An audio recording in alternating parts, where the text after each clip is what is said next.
All right, here we go. OverDrive, off and running. TSN 1050 on the TSN app, your home smart speaker, and up on TSN 4.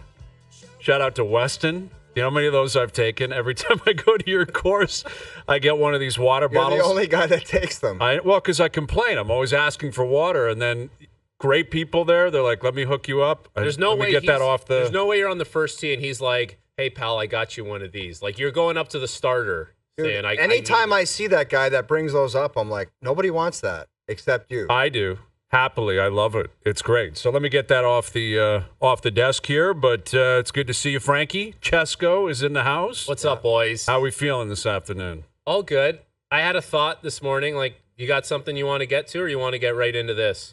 No, go ahead. What do you got for me? If that Hartman wants to appeal that 10-game suspension, Gary Bettman should be like, I'm giving you an extra 2 for even thinking of appealing that. For pushing back. Like, 10 games is extreme, but I think this is... That was my point. Like, for people that thought it was too light, 10 games and $500,000, that's enough. It's a lot, but I think this is a perfect example of what on the books is supposed to look like. Yes. Like, when you're on the books, the amount of times that Ryan Hartman has been throughout his career, especially at the face-off dot, and Stutzler's a star, and he draws blood, and he DDTs the guy. Like, 10 games, though, I think that's fine. Like, that to me is not 10 games is the reason for 10 games to, like, I had heard whispers that they could be throwing the book at this guy. And the reason it's 10 games is if that goes funky, there's a chance that Timmy Stutzler, if it goes weird, is crawling off the ice in a wheelchair. Mm-hmm.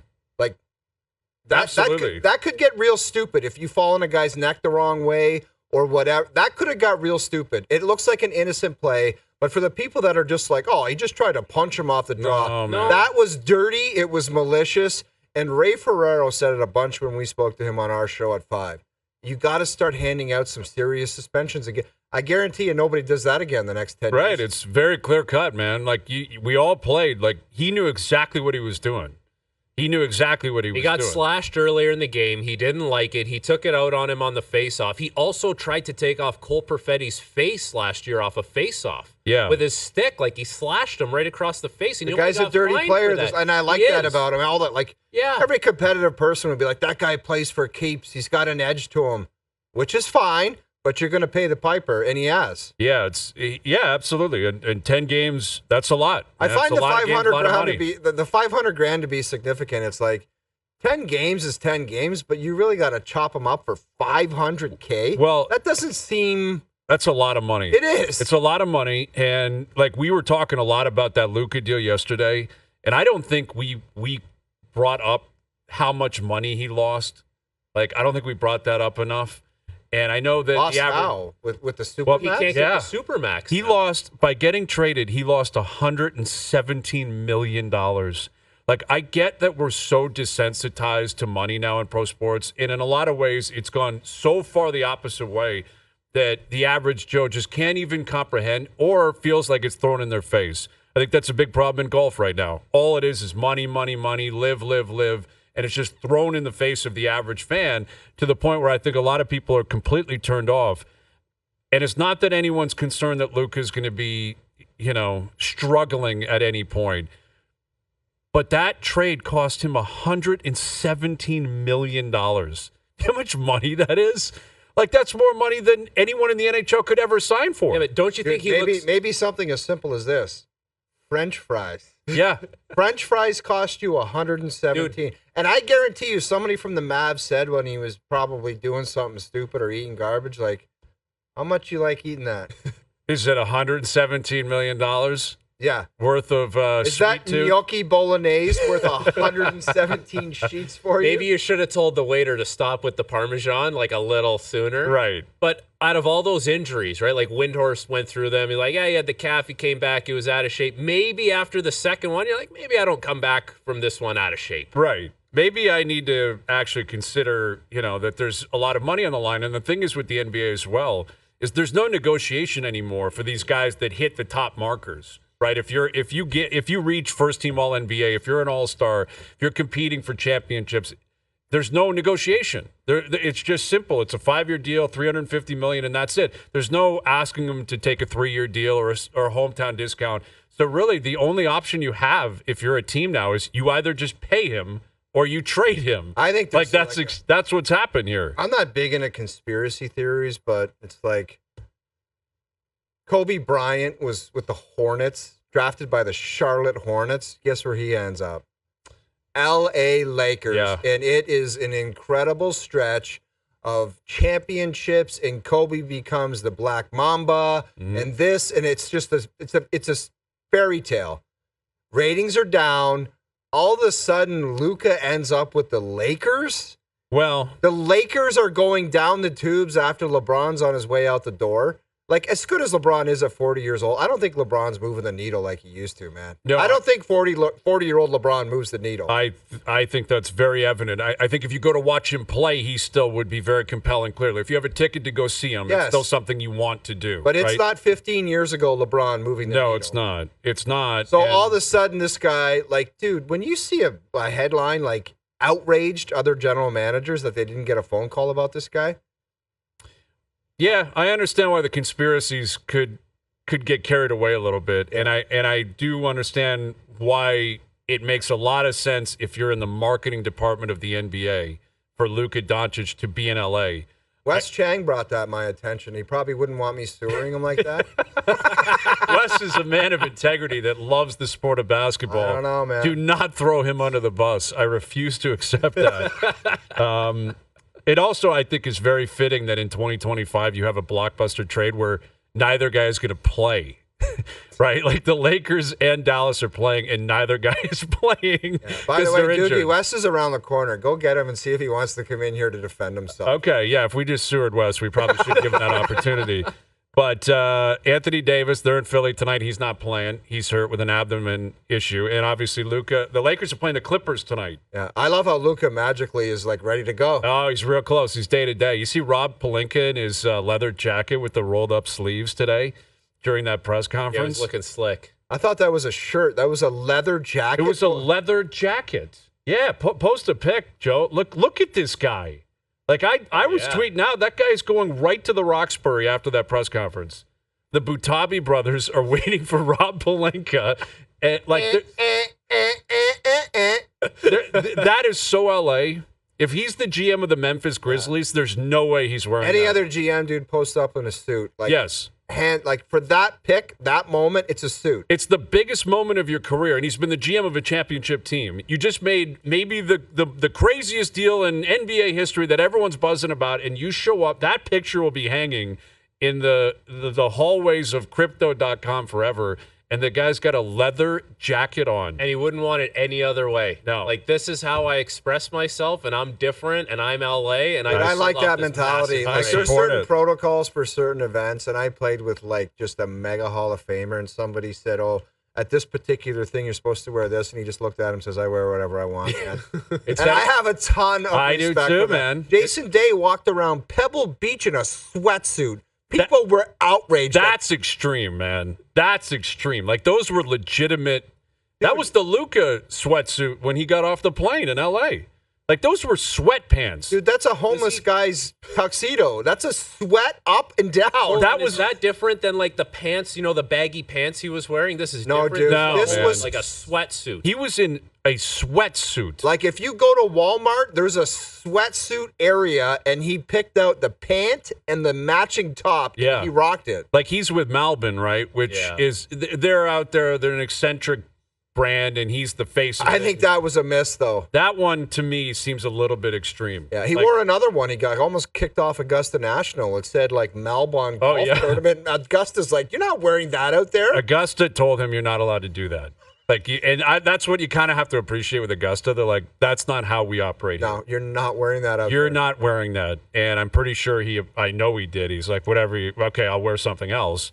But at Pebble, on a Sunday, like, that was Sunday at Pebble, I believe. And he strolled around with a sweatsuit, man. Yeah, he sure did.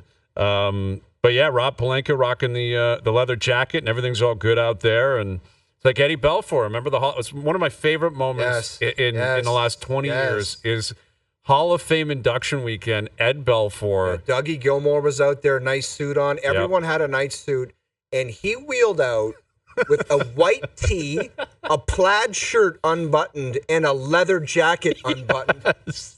And he just said, "Screw it, man." This is who I am, and this is how I operate, and I'm going into the Hall of Fame. Dougie, there's a chance there was jeans and a bar shirt on under the suit, but Ed Belfor basically just said, "I don't even care to hide it. No, right. This is who That I am." killer wears the best clothes. Dougie would have been dialed in, and he Dialed. was, and I'm sure Dougie was prepared for the post-game festivities. Like if he had to, Dougie would wear a Rob Pelinka jacket and make it look like $1 million. There's Eddie Belfor. But Joe Nieuwendyk and Mark Howe, and Eddie Belfor looks like he's walking in to the underground. Pub crawl. Honestly, it was St. Patrick's Day pub crawl along Bloor West. Yeah. Eddie Belfor said, I'm taking this TTC. I'll be there in an hour. And we are cruising right down Bloor Street. Yeah. The only thing that's missing is like a pack of Marlboro Reds right here in the chest pocket. That's the inside, though. You got Unless somebody jammed him up and didn't warn him about the dress code. It's possible. Or he's just, listen, Eddie's the Eagle, man. Eagles, they fly solo, and he does his own thing. And I love everything about that. It's my favorite thing ever.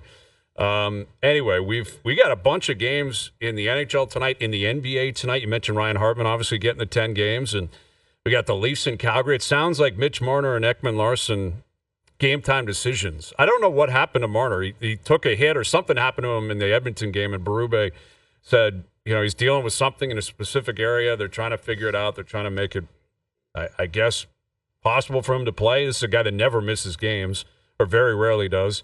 But I wouldn't be surprised if he doesn't play based on yesterday's practice lines. I wouldn't be surprised if they both played. Usually game time decisions mean they're probably – I always think of it as myself, though. Like when I would tell the coach, I got to check it out and warm up, and I'm playing. Right. Like I would never take warm up and then be like, nah, I don't know. But it's 2025. God knows what goes on. It's different. I was always the guy, it's like, hey, you got to take warm up because so-and-so might not play. And then like you watch the guys like, that's how he normally skates. Like he's obviously playing. Yeah. You know how many times I saw that? Yeah, he's out there, no helmet, stops and starts. Yeah, like you finish the line rushes, you go up to him like, you playing? He goes, yeah, I was never not playing. Yeah. Like then what am I doing out here? I was feeling great. I've had a few conversations where it was, you had kind of the night off, and I had to approach some people and say, I don't know what you think you're doing, but you are playing. Yes. That's tough the opposite way, when the guy jams you and you're not prepared for it. Yeah. And it's like, hey, man, I don't think I'm going. And you look like you're not ready to play. Like you need to be prepared to play. That one's tough. Yeah. So we'll see what comes of it tonight. But it sounds as if Marner won't go, Max Domi's going to move up. And, it was around, I guess it was around this time last year where he linked up with Matthews and Tyler Bertuzzi, and they went on a heater. And I think that's an interesting look. I mean, it's not as if Max is going to knock Mitch Marner out of the way, clearly. I mean, that goes without saying. When Marner's healthy, he's going to play and likely play with Matthews because Berube's been very committed to that. But I think finding some sort of role for Max Domi, because he's moved around a lot, and it just feels like they don't know what to do with him. And he hasn't had a great year. Yeah. Like there's a lot kind of circulating around him where he's got to pick it up, but they got to put him in a place to succeed. And I would think you play with the big guy tonight. It's going to be an electric building in Calgary. It's a big game. And see what he's got. If I was him, like if I was sitting down going through his shifts and was trying to assist him on trying to do something different, I would say, let's forget about every time you touch the puck, the skill play. The spinorama, then the saucer pass, or look through the seam. What I'd like him to start doing is just starting to implement straight lines. Because that stuff that he has been doing hasn't been working. He hasn't been producing. No. So let's switch it up and just start out, just be a straight line player. Go in the corner, be physical. Like for not a big guy, he's a powerful dude. He can go in the corner and knock somebody on their ass. Mm-hmm. So be that guy that gets in, gets on the forecheck, that's a pain to play, and it's to the net, to the corner, back check, and see if that just helps you simplify the approach. Because when you're not producing and you're trying to play that perimeter skill game and it's not work, what's the sense of doing it? Well, exactly. I mean, so that's how if I had to sit with him and I was some kind of eye in the sky that said maybe go through his shifts, I'd say, look at this, it's not working, let's switch it up.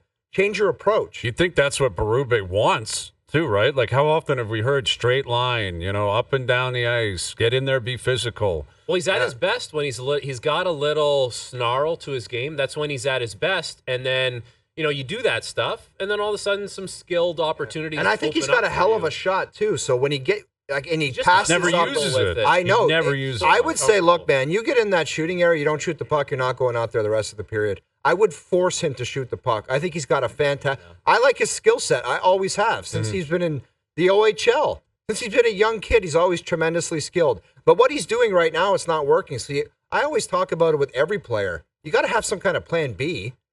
Like if your skill game's not working, you got to bring something else to the table. Be a straight line player. Hopefully you can get your confidence back like that.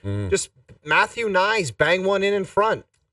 Look what he did the other night. Guy gets back in the lineup. Now he's on the first power play. That's helpful. But he's right in front of the net, right? Just take up space, man. I think with Domi, if he can find a little bit of consistency here, a little chemistry, it helps things because there's going to be some kind of move that happens for this group, right? Like we know they need to add something, whether it's a third line center or a forward, let's say, is coming in. Someone off the roster, chances are, is going to get moved out at some point here. So regardless of what, he's not going to play with Matthews for the long term, sure. But at least if he can feel good about his game as the, lineup goes through a little bit of a transitionary period, then you can put him back with whoever and feel like, okay, he's good now. You know what I mean? Like we got him playing with some confidence. He understands like maybe it's the straight lines things, a little more of a simple game. And now like this was the spark that he needed to kind of propel him through the last bit of the season. Yeah. And listen, it's going to be a fun atmosphere tonight. I'm seeing Flames players being asked about it. And I'm always curious who's asking that. I would assume it's Toronto media. And that's probably, I wonder if that bothers the players even more than the actual Leaf fans in the building. What do you think of Leaf fans showing up and being so loud tonight? And then you got to answer it and be like, is it really that, like, it's the obvious question, but what do you think you're going to get back? Well, it's like throwing it in the face of the Flames and the Oilers and the Canucks. And it is a storyline because of how great the crowd usually is. And I'm sure it will be great tonight. Yeah, for everybody bitching about it, it adds to the atmosphere. So 100%. Yeah, if you're a season ticket holder and you go through home game after home game, where you're like, crowd was kind of blah tonight. It won't be tonight. That's what I was saying yesterday. Like going to Leaf games forever, you either go because the Leafs are playing or because they're playing a specific team or player. I never think of it as I want to go and be a part of the atmosphere that the other fans are going to bring. That is something that the Leafs bring to all these teams throughout the country. Where if you're a Flames fan and you're going to the game, I would think you circle this because it's so crazy and wild because Leaf fans show up the way they show up. Right, it adds to, okay, I'm going to go see Matthews play or Marner play or Nylander play, or Flames are in a playoff hunt. This is great. Let's go root on my favorite team. It's a different element that is just completely unique to the Leafs, as far as I know. I mean, I'm sure Oiler fans travel out there. I would guess Canucks fans, you've probably played in a situation like that, Frankie. They probably travel a little bit. But and Habs, when the Habs go out there, I'm sure there's Montreal Canadian fans. Sure, they show up, but not to the same extent. Leaf fans, it's just there's no comparable to it when they roll through Western Canada. It's huge. I heard you guys talking about it the other day. I think Vancouver was the loudest, then Calgary, then Edmonton when it comes to like the Leafs fan presence. And like it's fun from a player's point of view, to have like the battling chants, go Leafs, go, let's go Oilers, all that kind of stuff. But I think you're right. Like, if you're a fan of another team, all of a sudden you want to cheer a little bit more for your team. Like it's just everyone ups it a little bit more. So it's a cool thing to experience as a player, especially your first go around with it. For sure, man. And that's what it is. It's Flames fans trying to stake their claim to their own building, right? Just like in Ottawa, just like in Buffalo, in Detroit, in Montreal. There's countless examples of it where Leaf fans show up and then that becomes a side story.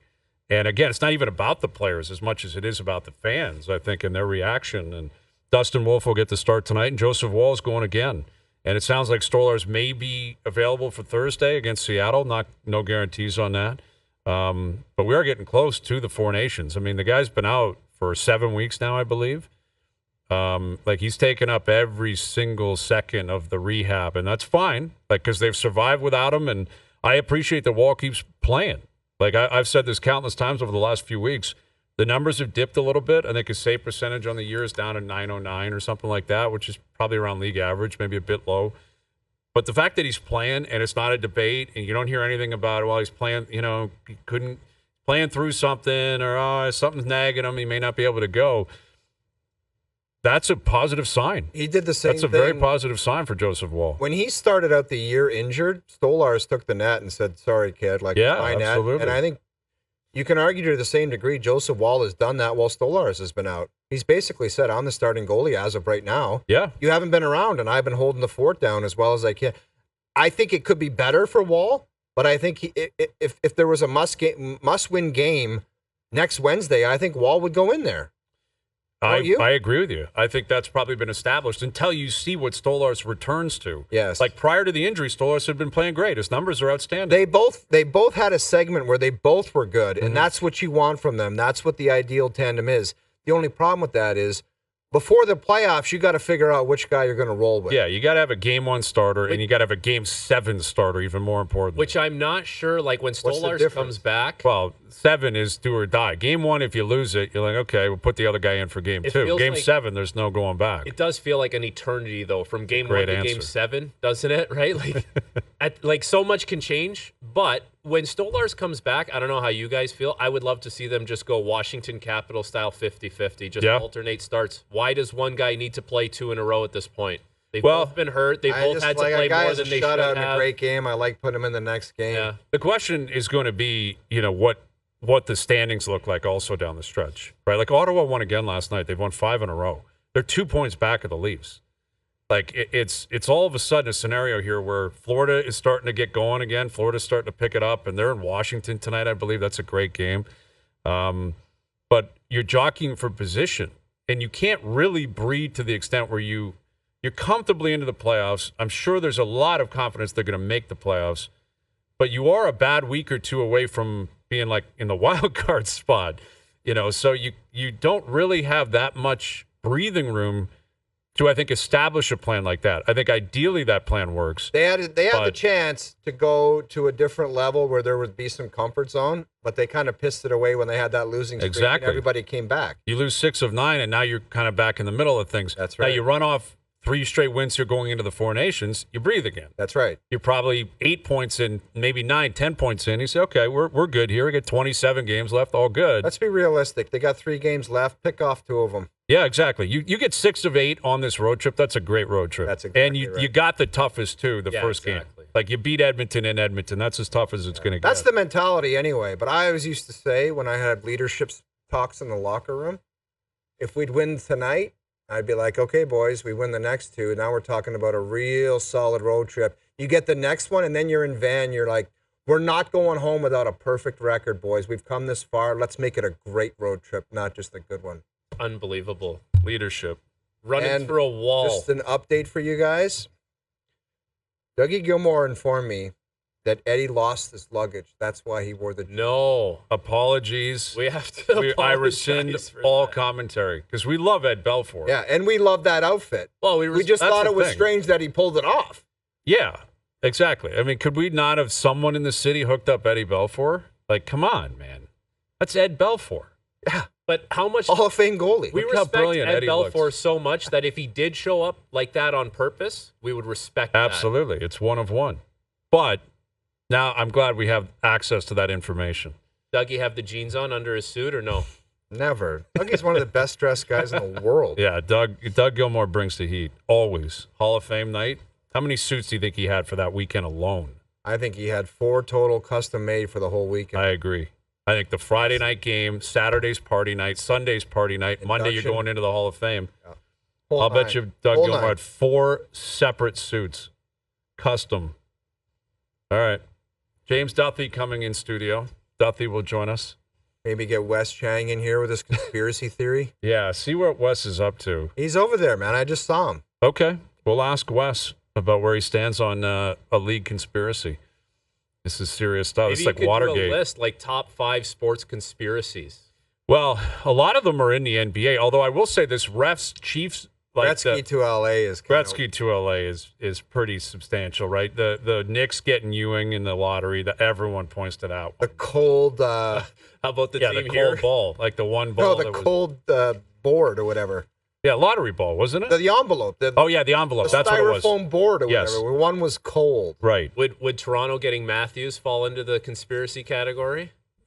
Possibly, but I don't know. I How mean, would how do that you one even go down? and how do you explain McDavid to Edmonton? If McDavid was in Toronto, then I think that would have been All right. different. I think if it was a wink, wink, nudge, nudge, although the Leafs were legitimately in the running.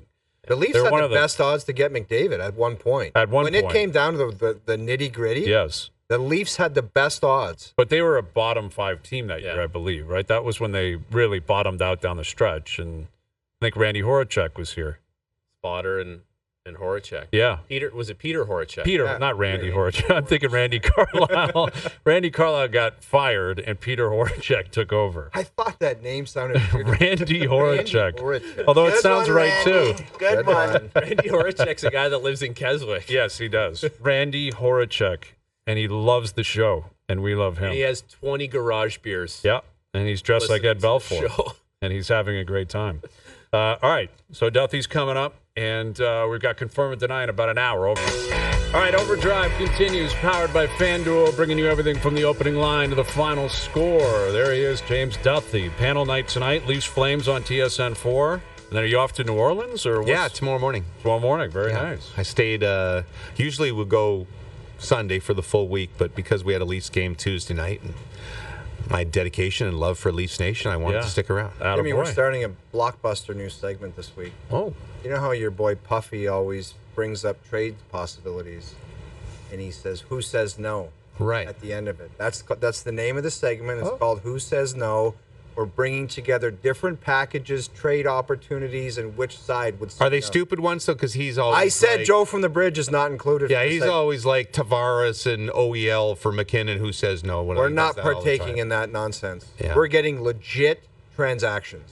Okay, here's one for you. Which fan base says no? Battle of Ontario in the first round of the playoffs. None. No, who said? Well, it. Ottawa's not saying no. Maybe Ottawa based says on no their history? because they never win. That's what I'm saying. Yeah, they haven't been in the playoffs forever. Of course they're saying yes. So you think, Jimmy, Okay. they're just happy to play, not Thrilled. just in the playoffs, Thrilled. Battle of Ontario. I think they're they going to would- forget about the past. I think they I think it's too long gone, and they've had too much suffering in between that they've forgotten the You think suffering they're against the favorites? Leafs. You think they're favorites? I do not think that. I think it'll be a good series. Dude, I think they would relish the opportunity Right. to say that we have been out of the playoffs and irrelevant for so long, and you have been knocking on the door, and we just got here and we beat you. And there's not Yeah? one player on Okay. that team that was involved in any of that stuff before. So it's I So think, what about from a Leaf fan perspective? Don't you think I there's think they'd like it. I think the Leaf fans feel confident because of the past. Like a Leaf fan would have more ties to the Senators Leafs than any of the Senators players would, right? Because they lived through it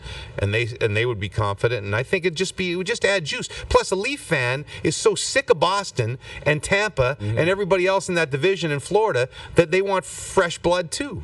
Yeah, I also think It's a there's win-win, bud. I listen. I support Until it. I somebody love loses. it. I want to see it happen. Exactly. I think you're overlooking the terror and the anxiety that would come from Leaf fans for a couple of different reasons. One, Ottawa has owned the Leafs during the regular season over the past couple of years. They have. Yeah. Secondly, that Habs series in 21 was so scarring and so disgusting that the Leafs were so heavily favored and they were going to dummy them and biggest rival. And then the Habs came back and we know what happened. There would be such fear from Leaf fans if Ottawa beat the Leafs. Would it be That would worse just than some of the stuff that's happened in the last I few think years, it's the you think? worst thing that could possibly happen because for Leaf fans of a certain age, Yeah. the one thing you've had for 30 years is the Battle of Ontario is completely lopsided in your favor. It's So completely it's lopsided. the one thing you're grasping The on one to. thing you have is that they never lost, and Leaf fans take over their building, and Sens fans do everything they can to stop it. And there's nothing you can do, and we're the big bullies in the province. If Ottawa got into the playoffs for the first time in, 7 years or 8 years or whatever, and beat the Leafs, I don't know. I don't know how they recover from that. Yeah, I guess I you- really don't know how Oh, you recover from that. Stop it. What are you talking about? How do you recover from that? You have talked about time and time Every again. year the you say how to yes. recover from that. and they seem to recover. They do recover. This is what you say every year. After last year, I didn't think it could get any lower, and then I witnessed that, and this is the lowest. I'm saying this is rock bottom. It would be the worst. Yes. After everything that's happened, those losses to Boston, Absolutely. this would be the worst. This would be rock bottom. The bottom of the barrel, man. The bottom of the barrel. You can't take Battle of Ontario supremacy away from Leaf fans. It's the one thing they've got in the playoffs the last 25 years. It's the one thing they've got. Challenge me. I'm gonna put a prop on to reflect this commentary. Okay, what do you have for me? Is this a bit? Is this a running bit? There's the clown. The clown hair. You're calling me a clown? That is a clown comment, bro. So clown question, bro. Clown comment, bro. That's what you're telling me right now. Yes, because Can we steal this for TV? I was gonna, dude. This is Trade Center. Yeah. Duthie, with all these trades happening right now, this is what we're looking. You look forward like to. Carrot Top. It is actually pretty strong on you. I like that. You got a little case of little bits that you pull out and do comedy. Yeah, every once in a while. For those listening, just put on. How would you describe that? Clown wig. A clown wig. Ronald McDonald wig. A big Ronald, because we're going to bring in old suits that used to fit us. When are we going to do that? Maybe Monday after the Super Bowl? Yeah, or maybe Monday. Because we both have suits that are tarps. Yeah, Like cover car cars. tarps. Yes. Both of you guys? Oh yeah. Do you Like, not I know have that he one. was a monster too? You kept them all over the years, so What? I love how you're going to drag me into it. Do you not know that he was a monster too at one An point? absolute atrocity. An absolute despicable scum human being. Dude, I love how people. I love talking to people when I'm out and about, but they can't stay away from the negative. Like they say, "Hey man, you look really good." And I met this one guy in front of Farm Boy, and he's like, "You're looking great, man." He's like, "A couple of years ago, I was at Golf Town, and you walked in, and you were gigantic."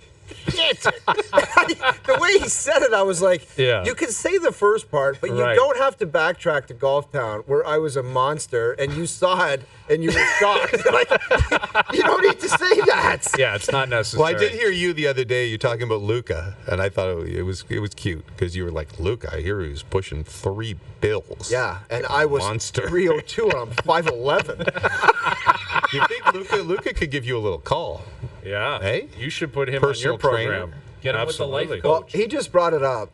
Him being 3 bills cost him $117 million. Yeah. Right. The Supermax. The Supermax, right? Yeah. And the taxes. A buddy of mine brought that up, and I've seen some other people point that out. Going from Texas to California, if he signs with the Lakers, that's a lot of money, man. His a agent lot of must money. just want to throw up. His Oh. buddies, everyone. It's We're just so desensitized to the amount of money that That's insanity. it's crazy. And again, I'm not shedding a tear for Luka, but $117 million, that is a massive amount of money that he just lost because Dallas said, "We don't like you anymore and you have to leave." It's we don't crazy when you trust put, you. or we don't trust you, we don't want to pay you that, which is their right, but it's crazy amount of money. Yeah. I thought somebody said, could the Lakers still, may sound stupid, the Lakers could still give him that? to Not the appease Supermax. him? No. They can't. They don't have, No, under the it's- CBA, they Yes, cannot under do the that. CBA, that's been rescinded. It's off. Okay. Only Dallas had the ability to do that. I guess he could make money other ways in LA. I'm sure he'll probably, be right, fine. and make up for it. He'll but, be fine. Yeah.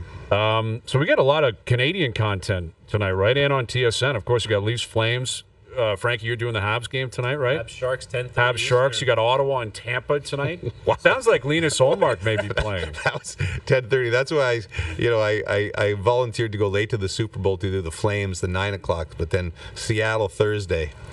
Not I happening. wasn't going You were into doing the I 10 wasn't PM going start? Friday Yeah. to the Super Bowl. You know what I Right. mean? I draw a line at there's a big difference between the 8:30 pregame and the 10 pregame. So we have the show. game on Thursday too. Yeah, in we do. Seattle? 10. Oh, okay. I'd say what happens every year. Lindsey Hamilton comes in. My Twitter feed just gets rolled with "Don't ever come back." Right. It's the same thing every year. Always. So all you people out there are going to write that. Then just write it because I know it's coming. Get out in and front I of don't it. blame any of you. Get out in front of it. Yeah.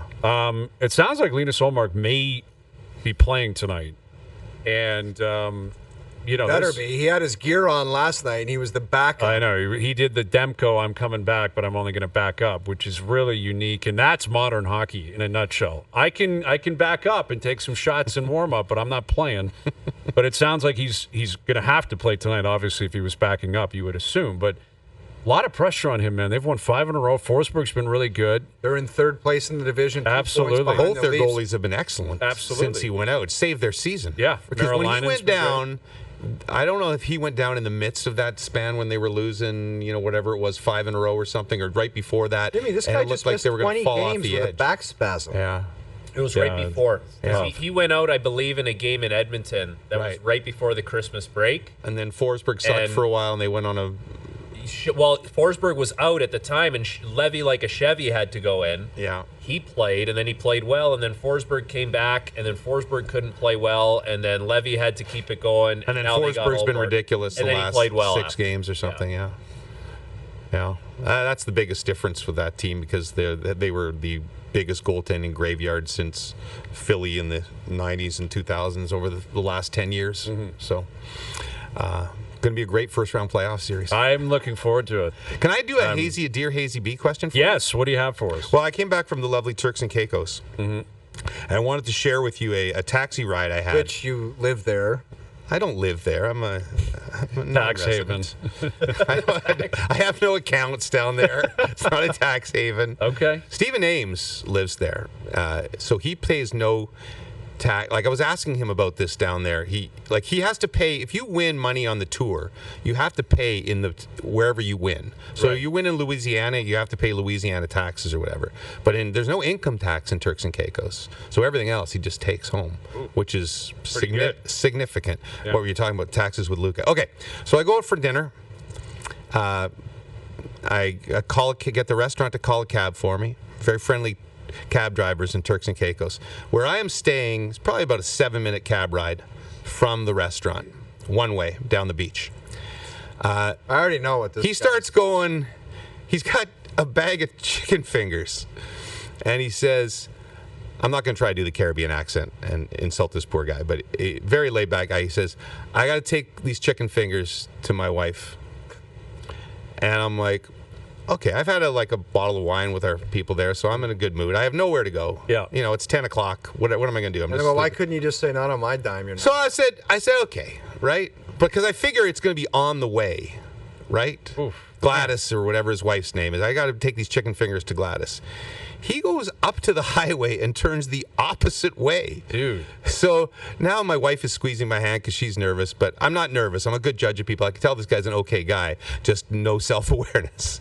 So I'm like, okay, where are we going here? And he goes, it's just down the road here. It's 8 minutes down the road, onto a dirt road, onto another dirt road, onto another dirt road. Dude, I am into his losing place. my But the mind. question is the meter Losing it. running? So I'm assuming no, and I wouldn't. But I'm just gonna let this play out, right? And we finally pull up to his little apartment, and poor Gladys comes out. She's terrified because I don't think she thought he would be bringing people to his house. Right. She comes out, and I go, "Hey, Gladys," and she goes, "Ah!" and screams, right? So she gets her chicken fingers. So hungry. Yeah, and then he's driving out, and his kids are driving back, and he stops and has a 5-minute stop and talk with them. And so it's a 7-minute cab ride turns into a 30-minute cab ride. Now, I just took it. But he did not charge me extra. But I just want to know, what percentage of people in that cab are not going to put up with... Dude, this is why I've learned. Am I the only person that I would... think you might be, man. I go ahead, How do you respond to that? Well, 2 things. As soon as he started going the wrong way, I'd say stop the car, I'm getting out. Or drop me off somewhere. I'm not going this way. I'm never doing it. But the second thing, and the most important thing I've learned is, as soon as he says, I got to go drop these off to my wife, you just say, someone else is going with you, man, because I ain't doing it. Save yourself the heartache. I think that's the. I think should have that's gotten out of the car. appropriate. It is, I think dude. so, We were man. already driving about 2 minutes, Dude, and it he's doesn't matter. You say, how far? If he says 15 minutes, which it was 25, you say, sorry, pal, Yeah. I'm not along for the ride. God knows what the hell could have happened That's out the there. thing. You're in a foreign country. They're Very safe. I feel safe in Turks and I'm Caicos. sure although you feel very a safe. few issues right now, But yeah, I hear you, man. I think you let that one go a little too far. I think it would have been very reasonable. Frankie, I think you'd be in for the adventure, wouldn't you? No, I think what you got to do is you got to have some kind of scapegoat. You got to say, listen, my wife and I, we got to get back. We got kids or something. You need an excuse. Well, right away, you got to have an excuse. I don't think he would have turned around. It doesn't sound like he was interested in you at all. I had the same Husband of the issue. year, too. Should we point that out? Imagine telling a customer, I don't care if you leave. I'm getting these chicken fingers to my wife. Yeah. She needs these chicken fingers. I had the same experience. That's leaving extreme. a Leaf game. I'm like, I take an Uber so I don't have to park down there. On the way back, a couple's like, where are you going? I go, I'm going to Etobicoke. They're like, us too. Let's share a cab. I go, great idea. They get in the car, and then they start going north up Spadina. I go, where the hell are we going here? And I'm in a mood. I'm tired. It's after the game, and my head's about to pop Why off. would you get in a cab with someone then? That's exactly on what you. Bob McKenzie said to me. Yeah. But they said they're going to Etobicoke. So what? Who cares? Dude, I live in The Etobicoke. shared cab is not a good idea. Etobicoke is not a street, though. Like, Etobicoke is a large I municipality know, but within the these city. people were so drunk, and they were going to a bar like North Spadina and King or Queen, and I'm like, this is not Etobicoke. Yeah. And I start blowing a mini gasket, and they could tell that I'm losing it. And and then they started asking, they're like, what do you do? I'm like, I work in television, and no. I have steam coming off my ears. And the one guy goes, did you used to play for the Leafs? And I just said, no.